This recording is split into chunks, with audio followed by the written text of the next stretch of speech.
The H1B Guy here, and today, the H1B Guy debates. Which presidential candidate will have the greater impact on the H1B? But before we get started, I'd like to ask you, if you haven't already, to please subscribe to the H1B Guy channel here on YouTube. It helps me to produce more content like this for you. I also wanted to mention that the H1B Guy offers a variety of consulting services. If I can help you review your case and give you guidance, please reach out. I'd love to hear how I can help. I had originally planned to cover something today discussing the impact of both candidates running for president as they will have on the H1B visa, as we're literally 1 week away from millions of Americans swarming the polls. Reports are already showing unprecedented early voting numbers for Americans.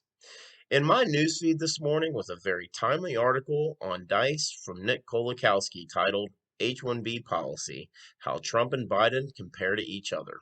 Quote, we're just under a week away from Election Day, and it's worth comparing the respective policies of Donald Trump and Joe Biden when it comes to the H1B. The outcome of the election could impact this visa in strikingly different ways. Is anyone else feeling election exhaustion right now? Bad news for voters in Georgia like myself is that there is a very high probability that we'll be heading back to the polls on January 6th to settle our second U.S. Senate seat currently held by junior incumbent Kelly Loeffler. I think I've averaged about 15 calls and 15 hard mailers a day over the last week. Think about the millions of dollars being spent on this guerrilla election marketing. Back to the article. Quote, after Trump was elected, though his administration declined to push for the visa's outright elimination, likely due to pushback from tech firms and various interest groups, instead, U.S. Citizenship and Immigration Services, USCIS, and other government agencies launched a series of reforms, some of them significant and others relatively insubstantial. Among those proposals, readjusting the H-1B lottery process in order to admit more applicants with advanced degrees. The net result of the Trump administration's actions, a rapidly declining H-1B approval rate. Business services and consulting firms, which are regularly accused of misusing the H-1B visa to import cheaper replacements for U.S. tech workers, have been particularly hit hard by this trend. If Trump is reelected, what will the next 4 years hold for the H-1B? Certainly, the reforms outlined by the DOL will go through. The big question is whether Trump will act on his occasional impulse to ban the visa altogether. I think the real question that needs to be asked here is, if reelected, will President Trump work to implement a merit based immigration system that he has previously championed, or will we continue to suppress and restrict the H 1B visa? If he wants to talk about leaving a real legacy on his presidency, I personally can't think of another provision that could do more for him than making a merit based immigration system a priority. If I've learned anything over the last 7 months in this post COVID-19 era, legal, non immigrant immigration in the U.S. has been completely altered through a series of executive actions and interim final rulings. I wouldn't expect much to change into the foreseeable future if President Trump is reelected. While I've agreed with his policies geared towards eliminating fraud and abuse and intentional overstays, I've disagreed with his increased scrutiny and denial rates that have become common under President Trump's administration.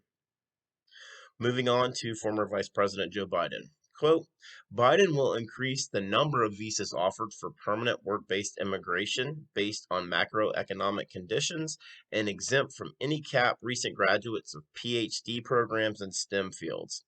And he will support first reforming the temporary visa system for high skill specialty jobs to protect wages and workers, then expanding the number of visas offered and eliminating the limits on employment based green cards by country. While on the campaign in July, Biden also stated that he would lift the Trump administration's temporary ban on H 1B visas. Trump just ended the H 1B visas the rest of the year. That will not be in my administration, he told a digital town hall meeting. It's unclear, however, what Biden's campaign means by reform. Will he enact something similar to the DOL's latest interim final rule? Will he keep the current wage structure? Whatever decisions he makes, it could have a seismic impact on whether the H-1B denial rates stay elevated over the next 4 years or whether it returns to pre-Trump patterns. I've discussed former Vice President Joe Biden's immigration policies back on August 17th on the H1B Guy discusses presidential nominee Joe Biden's immigration policies. The one conclusion that I keep coming to as I continue to review Biden's immigration policies is that he really doesn't seem to have one as it relates to H1B reform. This appears to be very much in line with what we saw during President Obama's administration, and the rest appears to be in exact opposition to President Trump for the sake of being so. If elected, I would expect several executive actions rescinding those of President Trump's to be issued at the beginning of February 2021. So the debate here is this. If President Trump is reelected, will we see more executive reform surrounding the H-1B visa, or will he ever work towards the merit-based system he's previously campaigned on? If former Vice President Biden is elected, will we see immediate rescission of executive actions, and will he go back to former President Obama-era H-1B policies? Or does he actually have a plan for real positive H-1B reform? One thing is for sure, the next week is going to be full of a lot more commercials, phone calls, texts, and mailers. Oh, and the political signs. We can't forget those. For the full post, please check out the h1bguy.com. And if you haven't already, I'd like to ask you to please like this video, please subscribe to the H1B Guy channel here on YouTube, and click the bell for notifications so that you're notified anytime a new video goes up here on this channel. If you've made it this far, I just want to say thank you for taking the time to watch my content. I really appreciate your support. The H1B Guy, your global source for all things H1B.